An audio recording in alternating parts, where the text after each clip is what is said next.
गुंदनी रियासत हरियाणा के कस्बा गोबंदपुरा के अछूत रंबू के यहाँ पैदा हुई। उसी तरह जैसे गरीबों के बच्चे खामोशी से पैदा हो जाते हैं। रात गए जब रंबू चर्च के नशे में धुत देवरी में पड़ा था और रसीली के दर्द उठा। घर में और कोई नहीं था और शदीद तकलीफ के आलम में उसने रंबू को झंझोड़ कर उठाने की कोशिश की, लेकिन रंबू तो उस वक्त अंदर सभा में बैठा दम लगा रहा था। वो आंखें बंद किए मुस्कुराने के सिवा और कुछ ना कर सका। जेतल की आंखों की बेनाई रुखसत हो गई थी। उसकी निगाहों में गुंजान दायरे रक्स कर रहे थे और उसके सोचने समझने की कुव्वत सलब हो गई थी। तकरीबन 15 मिनट तक वह पागलों की तरह बैठा किला में आंखें फाड़ता रहा और उसके दिल की बुरी हालत थी और उसके पूरे वजूद में जल्जला आ गया था। ये कैसे मुमकिन है? और उसकी कमल, उसकी हसीन कमल उसकी नहीं, उसके बाप की कातिल हो। ये कैसे मुमकिन है? ये कैसे मुमकिन है? अगर ये मुमकिन है तो। और उसके बाद उसके पास कुछ ना था और वह कुछ सोच ही नहीं सकता था। जेतल को अंदाजा हो गया कि अगर वो खुद को ना संभाल सका तो पागल हो जाएगा और उसे सुकून की जरूरत थी। बेमुश्किल तमाम वो उठा और फिर उसने अपने आदमियों को मुखातब करके कहा, महाराज को मंदिर ना जाने दिया जाए, इन्हें बंद कर दिया जाए और सख्त पहरा दिया जाए। और उसके बाद वो लड़खड़ाते कदमों से उस कमरे से बाहर निकलकर अपनी ख्वाबगाह में पहुंच गया। उसने ख्वाबगाह का दरवाजा बंद कर लिया और फिर वह बिस्तर पर ऊंधे मुंह गिर पड़ा। पिताजी! और उसके दिल से आह निकली और उसकी आंखों से आंसू उबल पड़े। तलवार का धनी मैदान जंग में दुश्मनों के लिए कहर बन जाए और जे नाक बच्चों की तरह फूट फूट कर रो रहा था। राजकमल, खूबसूरत राजकमल, इतना बड़ा धोखा है, इतना बड़ा फरेब है। सोचा भी नहीं जा सकता था कि वो ऐसी साजिश है। ये कैसे मुमकिन है? ये कैसे मुमकिन है? लेकिन ग्रंथों की बताई हुई तफसील वो गलत नहीं हो सकती। तब उसके ज़हन में एक ख्याल आया कि राजकमल इस काम में तन्हा तो नहीं होगी, उसके और भी साथी होंगे। मुमकिन है कि ग्रंथों उसके बारे में कुछ बता सके। लेकिन सवाल तो ये पैदा होता था कि अगर ये सब कुछ सच हो तो क्या किया जा सकता है? राजकमल को मुजरम करार देकर उसे सजा दी जाए। लेकिन इस बात पर उसके ज़मीर ने उसे मलामत की।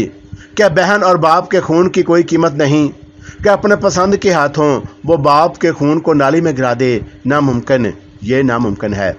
जेतल उठ कर बैठ गया। क्या ज़रूरी है कि साजिशी औरत खुद मुजरम से प्रेम करती हो? मुमकिन है कि उसके बाद वो मुझे कत्ल करके और हरियाणा दोनों जगह की रानी बनना चाहती हो। जेतल की हसीयत पागलों की सी थी और उसकी समझ में कोई बात नहीं आ रही थी। वो सख्त परेशान था और फिर वो दोबारा ग्रंथु महाराज के पास पहुंच गया। ग्रंथु जी, मैं राजकमल के दूसरे साथियों के बारे में मालूम करना चाहता हूँ। ज़ाहिर है कि पिताजी का सुरखद राज कमल ने तो काटा ना होगा। मैं नहीं जानता महाराज, लेकिन एक हस्ती का पता बता सकता हूँ जो राजकमल के बारे में एक एक लफ्ज़ जानती है। राजकमल का कोई काम उसके बिना नहीं होता और तुम राजकमल के बारे में कुछ नहीं जानते। जेतलक एक आदमी भगवान दास नामी उसके लिए था और राजकमल ने उसे दीवान बनाने का वादा किया था, मगर उसने राजकमल के सारे काम कर दिए तो एक वो पापी भी मौत की गोद में जा सोया। और राजकमल की चाह गहरी होती है कि बड़े बड़े चक्र आ जाएं। उसके बारे में जानना चाहते हो कि जिसका जिक्र किया है और उसका नाम रूपा है। राजकमल ही की तरह चालाक और सुंदर है और जेतल के दिल पर एक और घोंसा पड़ा था। जे ने उसे बहन बनाया था और जिसके बारे में दो भाइयों ही के अंदाज में वह सोचता था। और ये क्या था जो उसके खिलाफ ये तैयार किया गया था? अच्छा हसीन नागनों, मैं तुम्हें अच्छी तरह देखूंगा, मेरी बहन, मेरा पिताजी। और जेतल की आंखों से शोले निकलने लगे। स्वामी दास, और उसने स्वामी को आवाज दी, महाराज रूपा को बुला लाओ और उससे कहना कि जे ने बुलाया है। जो आ गया महाराज। उसे लेकर अंदर वाले कमरे में आ जाओ, तिलक ने कहा और स्वामी दास चला गया। जेतलक दांत पीस रहा था। ठीक है, साजिशी कुतियो, मैं देखूंगा कि तुम किस कदर चालाक हो, उसने गुराते हुए कहा और फिर अपने कमरे में जाकर लेट गया। तकरीबन आधे घंटे के बाद रूपा मुस्कुराती हुई उसके सामने पहुंच गई। क्या बात है मेरे राजा भैया? और उसने प्यार भरे अंदाज में कहा और जेतलक उसे घूरने लगा। आह, कैसी चालाक है ये लड़की और उसकी की हुई झूठी मोहब्बत। क्या ये इंसान को बहकाने के लिए नहीं है? और वो उसे घूरता रहा। क्या देख रहे हो भैया? और इस बार रूपा ने कदरे ले जाकर कहा, स्वामी दास, जे तिलक ने उसके बजाय मुलाजिम को मुखातब किया, सरकार, और मैंने तुमसे क्या कहा था? हाँ सरकार, आओ लड़की। और स्वामी दास ने रूपा का बाजू पकड़ लिया। छोड़ो मुझे, क्या बदतमीजी है, और ये क्या बदतमीजी है भैया, इसने शिकायत भरे लहजे में जे से कहा। और जे तिलक ने दांत पीसते हुए स्वामी की तरफ देखा। आओ लड़की। स्वामी दास ने उसे एक तरफ और फिर वह रूपा को घसीटता हुआ अंदरूनी कमरे की तरफ ले गया और रूपा का रूप उतर चुका था और उसकी आंखों से खौफ झलकने लगा। ये अंदाज तो बेहद खतरनाक हुआ जे तिलक। और जे तिलक को क्या राज खुल गया और उसका सर चकराने लगा, लेकिन उसने खुद को संभाल लिया। गोंदरी उसकी गुरु खास थी और तरफ चलतर खूब आते थे, और अगर वो राज खुल गया, खतरनाक स्वामी दास और उसके नजदीक ही मौजूद था। और उसने खुद को संभाल कर मुस्कुराते हुए स्वामी की तरफ देखा। बात क्या है भैया जी? और उसने पूछा। वही बता सकेंगे देवी जी, स्वामी जी ने इस अंदाज में कहा। और फिर उसने कोई दूसरा सवाल नहीं किया और जे तिलक अंदर आ गया और उसने अंदर दाखिल होकर दरवाजा बंद कर दिया था। उसकी इस अंदाज पर रूपा फिर चकरा गई और वह कुछ कहटों पर जुबान फेरने लगी। रूपा और जे तिलक ने सर्द लहजे में कहा, बात क्या है भैया, क्या हो गया है? उसके बाद अगर तूने अपनी जुबान से मुझे भैया कहा तो भगवान की सौगंध गुदरी से जुबान खींच लूंगा, जे तिलक ने गुराते हुए कहा। और रूपा के हाथों के तोते उड़ गए। बात हद से आगे बढ़ गई थी और वो मुंह फाड़े खड़ी रह गई। रूपा, जे तिलक ने उसके सामने पहुंचकर कहा, रतन कौर की हत्या किसने की थी? रतन कौर का कातिल कौन है? भैया मैं क्या जानूं? और रूपा बुखलाकर बोली। स्वामी दास और जे तिलक सर्द लहजे में बोला, महाराज इसके कपड़े उतार दो, इसे नंगा कर दो। हे भगवान, नहीं, ये क्या कर रहे हो? सुनो, रुक जाओ। और रूपा जी छोड़ गई और बिल आखिर औरत थी, ज्यादा सख्त ना बन सकती थी।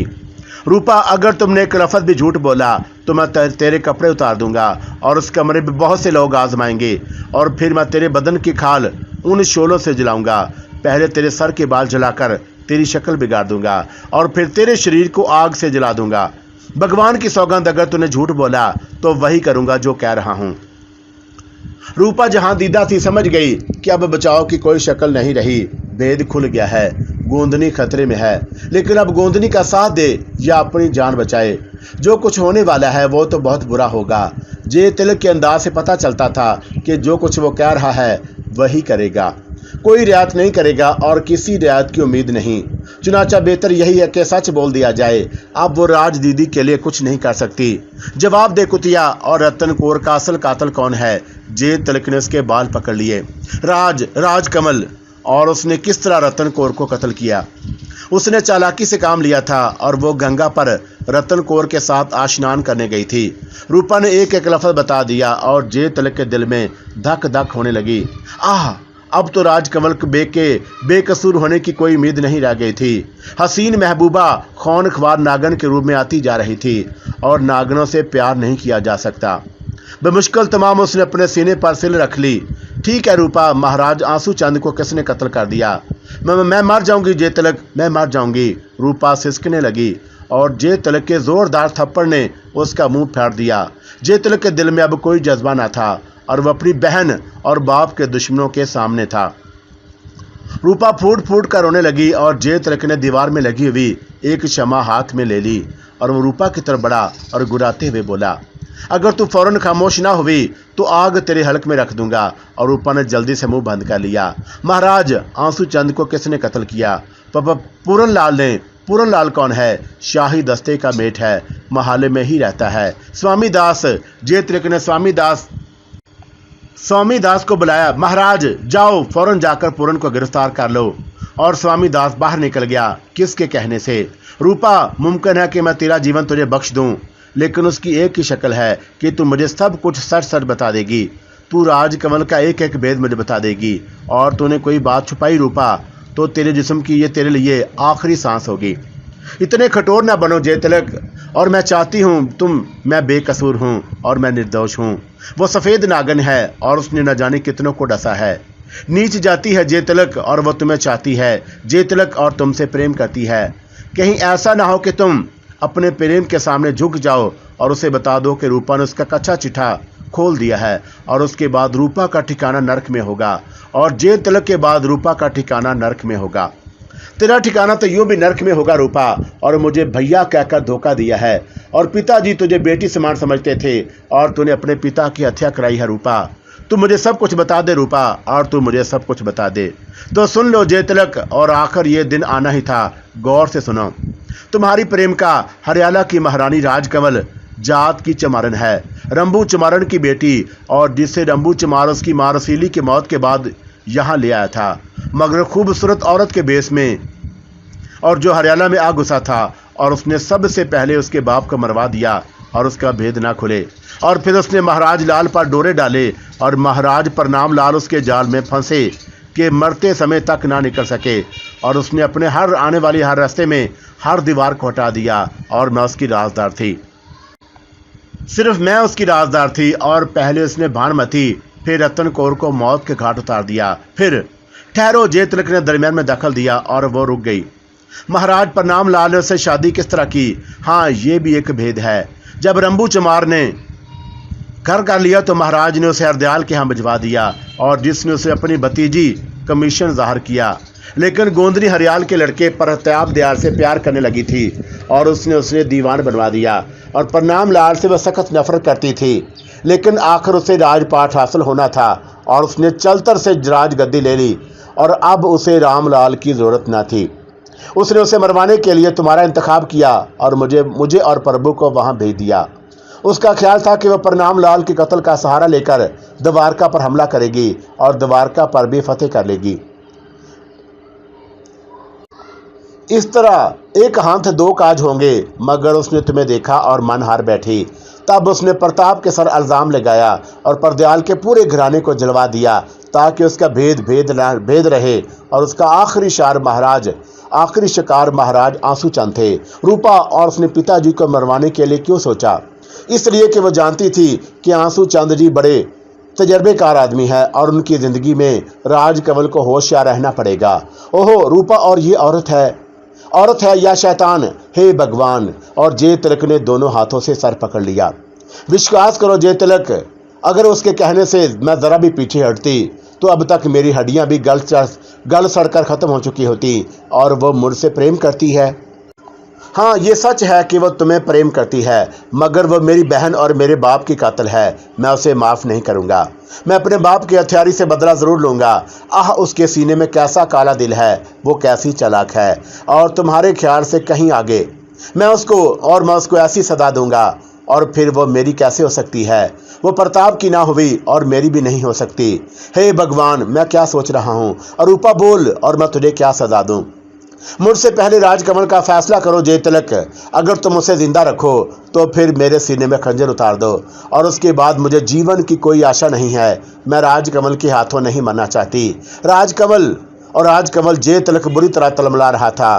बिला शक वो अजीबोगरीब हालात का शिकार हुआ था, और उसकी समझ में नहीं आ रहा था कि वो राजकमल के साथ क्या सलूक करे। खंजर से उसके खदोखाल बना डाले और उसके पूरे बदन में घाव ही घाव लगा दे, और स्वामी दास अभी तक नहीं आया था।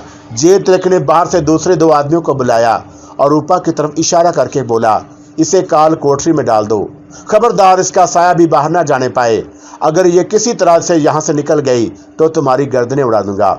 और आने वालों ने रूपा को दोनों तरफ से पकड़ा, और रूपा खामोश थी। बहरहाल एक न एक दिन ये वक्त आना था, और वो वक्त आ गया था। अब जय तिलक को पूरन लाल की फिक्र थी। उस शख्स को ऐसी अज़ियतनाक मौत दी जाएगी कि जिंदगी भर याद रखेगा। लेकिन स्वामी दास ने जो खबर सुनाई उसने जय तिलक को झंझला दिया, और पूरन लाल का कोई पता नहीं है। महाराज कहाँ गया है वो? जहाँ जहाँ की खबर मिली वहाँ तलाश कर लिया, और उसका कोई पता नहीं। स्वामी दास, पूरे हरियाणा की नाकाबंदी करा दो, उसे निकल कर नहीं जाना चाहिए। जाओ और मोहल्ले के एक एक पहरेदार को खबरदार कर दो। जाओ, और पूरन लाल इस तरह सहमे हुए बाहर निकल नहीं सकता। और स्वामी दास जल्दी से बाहर निकल गया। राजकमल रूपा का इंतजार कर रही थी, और ना जाने कहाँ मर गई नरखनी। उसने चंपा को आवाज़ दी, और चंपा उसके हजूर हाजिर हो गई। रूपा कहाँ जा मरी है? शाम से नहीं आई। पता नहीं महारानी, तलाश करूं उसे? जाओ, उस नरखनी को पूरन लाल के घर में तलाश करो। और हद से आगे बढ़ती जा रही है, राजकमल ने गुस्सीले अंदाज में कहा, और चंपा बाहर निकल गई। राजकमल एक आरामदा तहत पर बैठकर उसका इंतजार करने लगा। करने लगी और आज हुसन बहुत उदास था। ना जाने क्यों उसकी सीधी आंख भी फड़क रही थी, लेकिन राजकमल ने उस पर कोई तवज्जो नहीं दी। वो अमली औरत थी तो हम्माद से उसे कोई दिलचस्पी ना थी और वो तो अपनी कोशिशों से रास्तों का तयन करती थी। मगर ये हुसन की उदासी, सच बात तो ये थी कि अभी तक इतनी सारी उम्र आ गई थी लेकिन उसके दिल के कमल बंद पड़े थे और उसकी कोई आशा पूरी नहीं हुई थी। कोई भी तो ऐसा नहीं मिला था जो उसके मन को देखता। प्रताप और खून नरखी कहीं का और उसके टुकड़ों पर पल रहा था और उससे ही आंखें दिखा रहा था। लेकिन जे तिलक हसीन और कवि हेकल जे तिलक, आंसू चंद को उसने मरवा तो दिया था, लेकिन उसके बाद जे तिलक को अपनाने का इंतजार उससे बर्दाश्त नहीं हो रहा था। उसने आज तक इंसानों पर हुकूमत की थी, लेकिन अब वो महकूम बनना चाहती थी, अब वो औरत बनना चाहती थी और मर्द की जिसारत से जे तिलक उसे पसंद था, सुंदर और ताकतवर मर्द। लेकिन उसके लिए ना जाने से कितना इंतजार करना पड़ेगा। क्या पूरा जीवन इंतजार में ही गुजर जाएगा? उसने ठंडी सांस लेकर सोचा और उसके ख्याल ने उसे उदास कर दिया था। लेकिन उस उदासी को कैसे दूर किया जाए? ना जाने ये रूपा कहाँ मर गई। कमबख्त पूरन लाल की गोद में सर रखे लेटी होगी। आ जाए ज़रा, खूब खबर लूँगी, कह दूंगी कि उस वक़्त तक वो पूरन लाल से नहीं मिल सकती जब तक जे तिलक मेरा ना हो जाए। और कैसी कैसी तरमलाएगी, मगर मैं भी अड़ जाऊंगी। आई महारानी और बसंती हाँफती कांपती उसके पास पहुंच गई। चंपा भी जाकर सो गई है क्या? और मैं देखूं महारानी? देख जाकर, और तुम भी वहीं मत रह जाना, राजकमल ने कहा। लेकिन उस वक़्त सरस्वती भागी भागी आई। महारानी महारानी महारानी, जे तिलक इस तरफ आ रहे हैं और जे आ रहे हैं, जाओ और तुम सब बाहर जाओ और खबरदार किसी को इस तरफ मत आने देना। रूपा आए तो उसे कह देना कि वापस जाए और मैं फिर उसे बुला लूंगी, राजकमल ने खुश होते हुए कहा और उसके मन की उदासी दूर हो गई थी। जे तिलक को मैं मजबूर कर दूंगी आज। और आज वो खुशी से नाचने लगी। बांदिया बाहर निकल गई थी। सब जानती थी कि वो क्या है और सबके होंठों पर मुस्कुराहट थी। राजकमल ने आईने में अपना रूप देखा और वो बहुत बहार थी और जिस रंग में भी होती अच्छी लगती थी। इस वक्त वह सादा लिबास पहने हुई थी, लेकिन बहुत ही खूबसूरत लग रही थी। फिर जे तिलक के कदमों की आहट दरवाजे से सुनाई दी और उसने पुरुषों की निगाहों से दरवाजे की तरफ देखा। कवि हीकल और सिडोल जिस्म का मालिक जे तिलक और सोने मुखड़े वाला अंदर दाखिल हो गया और राजकमल के होंठों पर मुस्कुराहट फैल गई। उसने बड़े दिलकश अंदाज से उसे प्रणाम किया और हाथ जोड़कर आंखें बंद कर ली। उसका ख्याल था कि जे तिलक उसे सीने से लगाकर उसे आगोश में लेकर उसके गाल चुमेगा और वो कई मिनट इंतजार में गुजर गए। कुछ ना हुआ, कोई आहट ना सुनाई दी। तब उसने हैरानी से आंखें खोल दी। जे तिलक उससे चंद गज के फासले पर खड़ा था और उसके चेहरे पर अजीब से तासरात थे। जे और वह हैरत से बोली और जे तिलक के होंठों पर तलख मुस्कुराहट फैल गई। क्या बात है जे? दूर क्यों खड़े हो? क्या हो गया है? क्यों मुझसे क्या नाराज हो? लेकिन जे तिलक उसी अंदाज में उसे देखता रहा। क्या देख रहे हो जे? क्यों सता रहे हो? और मुझे क्या मालूम कि मैं कितनी उदास हूँ? नागिन के रूप में देख रहा हूँ राजकमल। और उसने संसार में क्या क्या पैदा किया है? क्या मतलब? और राजकमल चौंक पड़ी। हाँ राजकमल, क्या औरत दुनिया के सबसे खतरनाक नागिन नहीं है? मर्द भी तो नाग है ना, कैसे चुपके से डस लेता है और औरत पूरा जीवन तड़प तड़प कर गुजार देती है। राजकमल भी अभी तक उसको किसी खतरे का एहसास नहीं हुआ था। कितनी खूबसूरत है तू राजकमल, क्या इंसान तेरे जाल से निकल सकता है? मगर कितना जोश है तेरे अंग अंग में, आह कैसी जहरीली है तू। और जे तिलक का लहजा हद दर्जा जहरीला था। तब पहली बार राजकमल को किसी अनोखी बात का एहसास हुआ और उसे जे तिलक के बदले हुए अल्फाज का एहसास हुआ और उसने हैरानी से जे तिलक की शक्ल देखी। क्या बात है जे? और तुम्हारी तबीयत तो ठीक है? आह राजकमल, काश तू विधवा ना होती। और जे तिलक राजकमल सरगोशी के अंदाज में बोला, विशकीनिया नागन, जहरीली नागन, और तूने कितनों को बर्बाद किया है। ना जाने भगवान ने तुझे क्यों संसार में भेजा था। और मैं भी तुझसे महफूज ना रह सका। तिलक, क्या कह रहे हो तिलक? राजकमल चीख पड़ी। तू समझ रही थी कि तेरे पर्दे कभी चाक ना होंगे? क्या तुझे इल्म नहीं कि पाप की हांडी एक न एक दिन ज़रूर फूटती है? राजकमल, और क्या तूने कभी नहीं सोचा कि इंसान को एक न एक दिन ज़रूर अपने करतूतों का फल फूटना होता है? क्या कह रहे हो जे तिलक? साफ साफ कहो, क्यों मुझे परेशान कर रहे हो? और गोंदनी को किसी शदीद खतरे का एहसास हो चला था, लेकिन जहरीली नागिन बेपनाह मजबूत असाब की मालिक थी। वो आखिरी दम तक हथियार डालने की कायल नहीं थी और वो गौर से जे तिलक की शक्ल देख रही थी। आह, मैं तेरे प्रेम जाल में फंसकर कैसा अंधा हो गया था राजकमल। अगर मैं तुझे अपना लेता तो जीवन भर दुखी रहता। तू मेरे पिताजी की कातिल है, तूने मेरी बहन का जीवन लिया है और मैं तुझे अपने आगोश में लिए बैठा हूँ और मैं तुझे सीने से लगाए हुए हूँ। जे तिलक और राजकमल ने दोनों हाथों से अपना मुँह छुपा लिया। क्या कह रहे हो मेरे तिलक? और किस अभागी ने मेरे खिलाफ तो तुम्हारे कान भरे हैं? मुझे बताओ तिलक, और तुम क्यों मेरी तरफ से बदगुमान हुए हो? उन अभागियों से मिलना चाहती है राजकमल? और जे तिलक ने जलती हुई निगाहों से उसे देखा। हाँ, मिलना चाहती हूँ तिलक, ताकि तुम्हारी आंखें ना खोल दूं। और राजकमल ने सर्द लहजे में कहा, आंखें तो तेरी खोल जाएंगी राजकमल, आ मेरे साथ आ। चलो, राजकमल ने कहा और जे तिलक के साथ बाहर निकल आई। हालात जिस अचानक अंदाज में पलटे थे वो राजकमल को बदहवास करने के लिए काफ़ी था। वो सोच रही थी कि राज कैसे खुला, आखिर कौन है जिसने उसका सारा किच्चा चट्टा खोल दिया। और वो रह रहकर उसका जहन एक ही जन्म चाहता था, पूरन। पहली बार उसने गलत आदमी का इंतखाब किया था। यकीनन पूरन पकड़ा गया और उस गधे ने डर के मारे जुबान खोल दी और वह दिल ही दिल में तलमला रही थी और उसे खुद झंझलाहट हो रही थी। आंसू चंद को मरवाने के बाद फौरी तौर पर पूरन का भी क्रियाक्रम हो जाना चाहिए था और उसकी ज़िंदगी ही गलत साबित हुई। बहुत बुरा हुआ, बहुत ही बुरा हुआ। और अब जे तिलक को संभालना बेहद मुश्किल काम होगा। रास्ते भर वह सोचती रही कि किस तरह पूरन को झूठा साबित करेगी, किस तरह आंसू चंद के कत्ल का मोर्दे इल्ज़ाम सिर्फ उसी की ज़ात को ठहराएगी। यही सोचती हुई वो जे तिलक के महल में आ गई। जे तिलक के महल में आते ही उसकी आंखों ने आंसू बहाना शुरू कर दिए और उसके चेहरे पर शदीद गम के आसार थे। जे तिलक ने उसे देखा और एक बार उसका दिल लर्ज गया, लेकिन बहन की कातिल, बाप के कातिल पर रहम खाना भी पाप था। जो कुछ उसके सामने आया था वो झूठ नहीं था और खुद उसके बाप की रूह ने राजकमल की आंख खोली थी। और जे तिलक को आंसू चंद के रूह के अल्फाज, यकीनन उसका इशारा राज की तरफ था। चुनाचा उसके चेहरे पर जहरीली मुस्कुराहट फैल गई। राजकमल, तेरा चेहरा किस कदर मासूम है, तेरी अदाएं कैसी भोली हैं, और तेरे कहने से मैं गर्दन काट कर तुम्हारे सामने रख देता। हाँ राजकमल, मैं ऐसा ही करता, लेकिन तू वो नहीं है जो नजर आती है।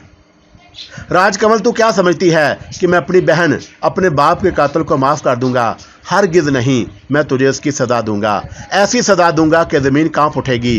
ये दूसरी बात है कि तेरे बाद मैं जीवन भर किसी लड़की पर भरोसा ना करूं। ये दूसरी बात है कि मुझे तेरी जुदाई बर्दाश्त ना हो और बिन बास ले लूं और मैं आत्महत्या कर लूं।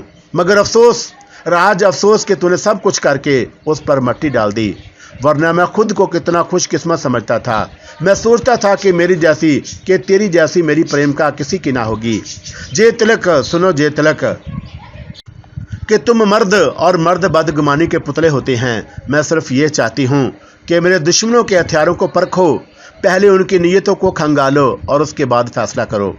मैं उन्हें तेरे सामने लाता हूँ और उसके बाद तो खुद ही फैसला करना राजकमल है। मैं चाहती हूँ और तुम जल्दी करो, मैं उन्हें देख तो लूँ। जे तिलक बाहर आया और फिर उसने स्वामी जी को कुछ हदायत की और स्वामी दास गुरु को मिलाकर बाहर चला गया। मैं हरियाला की रानी थी जे तिलक, जानते हो द्वारका हरियाला को कभी शिकस्त नहीं दे सकता था, लेकिन मैंने हरियाला की तकदीर तुम्हारे हाथ में दे दी और उसके बाद भी तुम मेरे प्रेम पर शक करते हो। ये भी तेरी चाल थी राजकमल। मैं जानता हूँ कि तुझे हरियाला से क्या लगाव हो सकता है। और जे तिलक इन अल्फाज पर राजकमल को एक बार फिर उलझन में पड़ गई। कौन उसके हाथ आ गया और उसकी बात का मतलब क्या है? क्या जे तिलक ने उस हकीकत मालूम कर ली है? और फिर स्वामी दास जब ग्रंथु महाराज को लेकर अंदर आया तो राजकमल का दिल धक से हो गया। ओहो, गद्दार साधु ने गद्दारी की है और उस आस्तीन के सांप ने डसा है। और पहली बार उसे अफसोस हुआ कि उसने हरियाला पर द्वारका को फतेह दिलाकर गलती की है। और जब तक वो रानी थी उसके दुश्मन दबे हुए थे, लेकिन उसका इक़्तिदार खत्म होते ही उन्होंने गर्दन निकाल ली थी।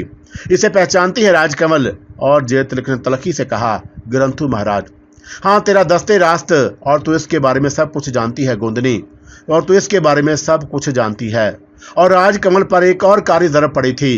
गोंदनी, और ये राज तो ग्रंथु महाराज को भी मालूम नहीं। नहीं नहीं, ग्रंथु तन्हा नहीं हो सकता, कोई और है, कोई और है। कौन? लेकिन इस वक्त उसे शायद आसाबी जंग करनी थी। ऐसे हथियारों से अगर दिल हार बैठी तो फिर कुछ नहीं हो सकता था। क्या उस साधु ने तुम्हें मेरे खिलाफ भड़काया है? जे तिलक, राजकमल ने पूछा। गुरु महाराज, और गुरु महाराज क्षमा कर दो, और मैं मजबूर था। ग्रंथु महाराज हाथ जोड़कर बोले। मकार पापी, और तूने अपनी शिनाख्त, अपनी नापाक ख्वाहिशात पूरी ना होने का बदला लिया है। ये चाल चली है तूने जे तिलक। और जे तिलक, क्या उसी ने मेरे ऊपर ये इल्ज़ामात लगाए हैं? अगर ये बात है तो सुनो, मैं तुम्हें अपनी बेगुनाही का सबूत दे सकती हूँ। मैं उन्हें ज़रूर सुनूंगा राजकमल, जे तिलक ने कहा। तो सुनो जे तिलक, ये अबुल हौस इस साधु मेरे ऊपर नापाक निगाहें डालता था, और उसने चालाकी से काम लेकर प्रणाम लाल को शीशे में उतार लिया और यहाँ रहने लगा। यहाँ रहकर उसने प्रणाम लाल पर खूब असर जमा लिया, और फिर उसने महल की दासियों को खराब करना शुरू कर दिया। और मैं तुम्हारे सामने बहुत सी दासियों को लाकर खड़ा कर सकती हूँ जिन्हें इसने मुख्तलिफ बहानों से लूटा है। और फिर इसने मेरी तरफ भी निगाह डाली, लेकिन मैंने इसके होश ठिकाने लगा दिए, और ये उस वक़्त का कर्द देहन में छुपाए बैठा था पापी, और अब इसने मौका देखा। गुरु महाराज, और मैं बेकसूर हूँ गुरु महाराज, ग्रंथु गया और मेरा संसार नष्ट कर दिया पापी, और अब खुद को बेगुनाह कहता है। तुम्हारा कहना है कि इसने प्रणाम लाल पर असर डालकर यहाँ डेरा जमा लिया था राजकमल, लेकिन जब तुम दोनों बहनें और महाराज प्रणाम लाल पर लोग सदार गए तो फिर तुमने इस साधु को क्यों सजा न दी? जे तिलक ने पूछा। ना सिर्फ प्रणाम, बल्कि इसने ऐसे खेल रखाए कि प्रजा में ये वाह मशहूर हो गया, और उसके करतूत दासियां ही जानती हैं, और मैंने प्रजा का दिल तोड़ना मुनासिब ना समझा। मैंने सोचा कि ये लोग ये ना कहें कि राजकमल साधुओं के साथ बुरा सलूक करती है। खूब, और राजकमल खूब, और तुम्हारे सुंदर जिस्म में सचमुच शैतान का दिमाग है। मगर ठहरो, अभी मैं तुम्हें तुम्हारे एक और मित्र से मिलाता हूँ, स्वामी दास। जे तिलक ने स्वामी दास को आवाज दी, और स्वामी दास रूपा को लिए हुए अंदर दाखिल हो गया। और यह हकीकतन ऐसी कारी ज़रब थी कि राजकमल हाथ पांव छोड़ बैठी। भला रूपा मालन को क्या नहीं मालूम था, और उसकी आंखों में अंधेरा छा गया, और वो दोनों हाथों से मुंह ढककर जमीन पर बैठ गई। ये रूपा है गोंदन चमारन, रंबू की बेटी, और उसे पहचानो। राजकमल समझ गई थी कि अब बचाव मुमकिन नहीं, और उसे एहसास हो गया था कि अब तो गलती का फल मिलेगा ही। और वो रूपा लाख उसके करीब आ गई थी, लेकिन गलती उससे भी हुई थी। उसे ऐसा कोई सबूत बाकी नहीं छोड़ना चाहिए था जो किसी वक्त सामने आ सकता। उसने सोचा कि अब सब कुछ बेकार है और उसे शिकस्त हो चुकी है, लेकिन उस शिकस्त का बदला लेने के लिए उसे क्या करना चाहिए? उसने दिल में सोचा, अगर जिंदगी रही तो इस शिकस्त का ऐसा बदला लेगी कि संसार याद रखे। आंखें खोलो सुंदरी गोंदनी, आंखें हरदयाल की भतीजी कमीशन, आंखें खोलो राजकमल, जे तिलक ने तंदी अंदाज में कहा, और राजकमल ने आंखों पर से हाथ हटा दिए। उसके दिल में जे तिलक की तरफ से भी नफरत का तूफान सर उठा चुका था। पापी कुत्ता सब कुछ भूल गया, उसके एहसानात भी भूल गया। मगर वो जे तिलक पर प्रणाम के कत्ल का इल्जाम लगा देती और फौजों को तैयार करके द्वारका पर टूट पड़ती तो आज जे तिलक उसके कदमों में होता, लेकिन बहरहाल भूल चुकी थी। राजकमल तन कर खड़ी हो गई और उसने रूपा की तरफ देखा भी न था। अब क्या कहती है राजकमल? जे तिलक ने कहा। अब कुछ नहीं कहना जे तिलक, इन लोगों को वापस भेज दे, उसने सपाट लहजे में कहा। रूपा से तुम्हारी क्या दुश्मनी थी? कुछ नहीं, सिवाय इसके कि ये मेरी बहन बनी, सिवाय इसके कि मैंने कभी इसके बारे में नहीं सोचा था। राज दीदी मैं निर्दोष हूँ। रूपा बिलक बिलक कर रो पड़ी। हाँ तू निर्दोष है रूपा, और जे तिलक सब निर्दोष हैं, और मैंने अपने गुनाह कबूल कर लिए हैं। सब ठीक है, सब कुछ सच है। हमारी और तुम्हारी हैसियत बदल चुकी है, इन्हें वापस भेज दो। मेरे बारे में जो भी फैसला करो तन्हाई में करना। गोंदनी चमारन, क्या तू एतराफ़ करती है कि तूने रतन कौर को मौत के घाट उतार दिया था? हाँ, राजकमल ने भरपूर आवाज में कहा। क्योंकि वह मुझे प्रणाम लाल की निगाहों में नीचा गिराना चाहती थी, लेकिन बकौल तेरे प्रणाम लाल से मोहब्बत करती थी। हाँ, लेकिन मुझे इक़्तिदार पसंद था। क्या तू एतराफ़ करती है कि तूने पूरन लाल के हाथों महाराज का खून कराया? हाँ, राजकमल भी दीवानी हो गई थी। क्योंकि मैं जानती थी कि वो मेरे और तेरे सामने दीवार बनेगा और मुझे उससे हमेशा खतरा रहता। क्या तू एतराफ़ करती है गोंदनी चमारन कि तू मुल्क को हथियाने के लिए तूने ये चाल चली, और क्या तूने मुझे भी इस जाल में इसलिए नहीं फांसा कि बीक वक्त हरियाला और द्वारा की मालिक बन जाए। इस सवाल पर गोंदनी ने हकारत से जेक तिलक की तरफ देखा और फिर मुस्कुराते हुए बोली, एक एतराफ तू भी कर ले जे तिलक। क्या तू एतराफ करता है कि अभी तेरे मुंह से दूध की बू आती है? और क्या तू एतराफ करता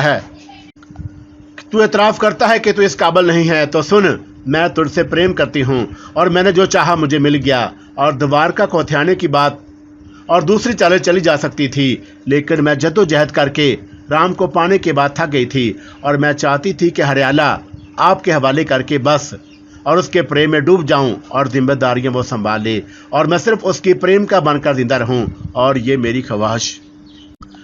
लेकिन भगवान ने मेरे भाग में सिर्फ जद्दोजहद लिखी है। और सुन जे तिलक, इस लम्हे मैंने सोचने का अपने अंदाज बदल दिया है और इंतजार दुनिया की सबसे बड़ी बेवकूफ़ी है।